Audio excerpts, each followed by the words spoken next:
What's up, guys? It's the Trucking Guy. Thank you for turning into the channel. Please turn on notifications, subscribe to the channel. I really appreciate you guys tuning in. Please follow me on Instagram and Facebook. Let's get right into it. Length laws. I know some of you guys have been asking questions, asking me, hey man, I see guys speaking out about getting busted online. I think there was a couple different ones hauling cash, different Hotshot ones on YouTube that said that they were having issues with length limits, being too long, getting measured, so on and so forth. And this is a thing, guys. I've had many trucks in our fleet over the years, close to 100 come and go. We've had several issues with length limits. In anything that you're going to have that you're going to be hanging over the back, you're going to need to get it permitted and do an oversized load. But let's just get right into it. 65 feet is the limit in most states. I believe it's in Indiana as well as Wisconsin. They are 60 feet. There might be some other states. I haven't really delved into exactly which state is which, but I know that for the majority of the country, it's 65 feet. If you have a pickup bed or a flatbed on your truck. The only way to relieve this restriction, especially in Indiana, that they look for it, Missouri checks for it really bad. The most of our issues have come out of Missouri. We've had a few in Wisconsin, but the majority of them have come out of Missouri. When you pull onto the scale in the weigh station, you have two orange cones, one at the front, one at the back. If you stick past the orange cone at all when they pull up, it's one of the things that they train their officers to look for, and their DOT officers do pull you in, they pull you over, then they'll take a rolly wheel and measure you. Well, obviously a rolly wheel is not that accurate.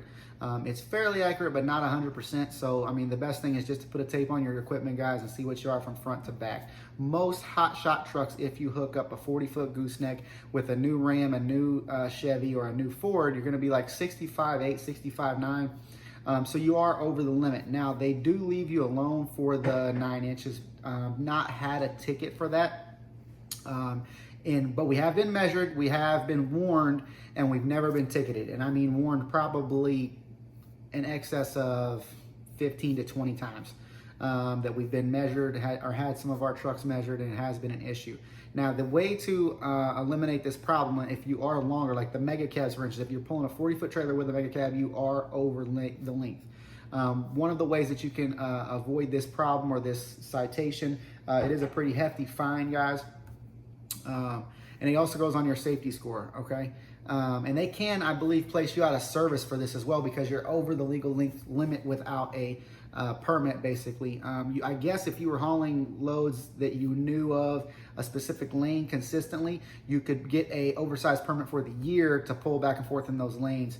But if you were going all over 48 or whatever, guys, you're not able to do that. So moving forward, though, you're only going to be able to run in certain states if you're 65.8, 65.9, because when you run in Indiana, Wisconsin, they're looking for 60-foot plus. I don't know why their law is different, guys. I have no idea.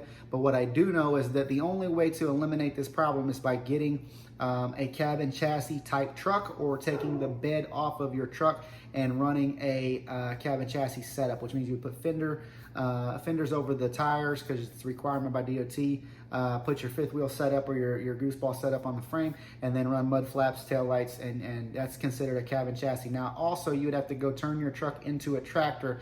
There's an abbreviation on the title. If you look up Indiana DOT, there's a video. One of the officers explains how to do this, but you would go down there, they inspect the truck, and they say, okay, we're going to turn this truck from a pickup cargo carrying ability truck, pickup truck, to a tractor truck, okay? But I think, though, guys, that, and I'm not 100% sure on this, look into it, I think once you've converted it to a tractor, you can't change it back. I don't know why that is, but I've heard that for people that have done that. Now, I do know that if you, like a lot of the car haulers, they have 44-foot trailers, 53-foot trailers, so if you see them running, guys, they get harassed more than a guy with a 40-foot flatbed, okay? Those guys already mostly have cabin chassis setups. Why? Because they know they've been around it long enough, or their friends know that they've been harassed. So you'll see a lot of those trucks with no beds and pulling those, the 3-car wedges, the 5-car haulers. Most of all of them have it set up just like a mini semi, right? It's a mini float is what they call it, basically.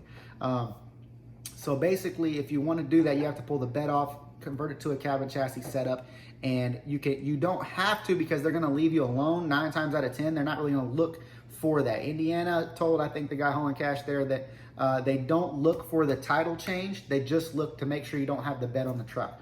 So take your bed off the truck, or if it's a flatbed, converting it to a flatbed won't work. It has to be just the frame with fenders, ability to carry no cargo. Now you can put a fuel tank on the back, you can put a toolbox on the back, a small toolbox to carry some things, tarps, whatever, chains.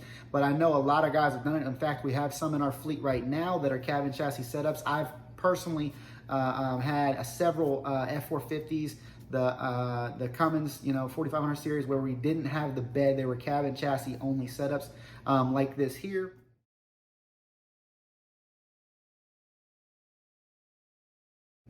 But guys, I'm telling you, if you go that route, is it a big problem if you're 65.8, 65.9? No, because they usually leave you alone. We haven't had too much of an issue with it, but you can have an issue. So you guys going into car hauling or going into a route where you're going to have a 53 wedge, 3-car wedge, or you're going to have a 44-foot trailer, maybe it's even a 2-car, something like that, you're going to be over the limit. So measure your overall length, and if you're over 65.5, 65.8, 65.10, whatever, Missouri will bust you. All of these places will bust you. I've seen it happen, guys. I've seen it happen to our guys. I believe we got an overlength citation in Wisconsin twice, and 1 or 2 in Indiana, okay?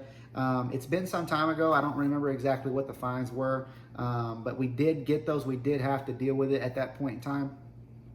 It wasn't astronomical, like $3,500 or nothing. I think it was, a few $100s. But again, guys, if you have your own authority, some of those costs go to the driver as well as yourself. And if you're doing both, you're driving and you have the authority, you're going to get double whammy.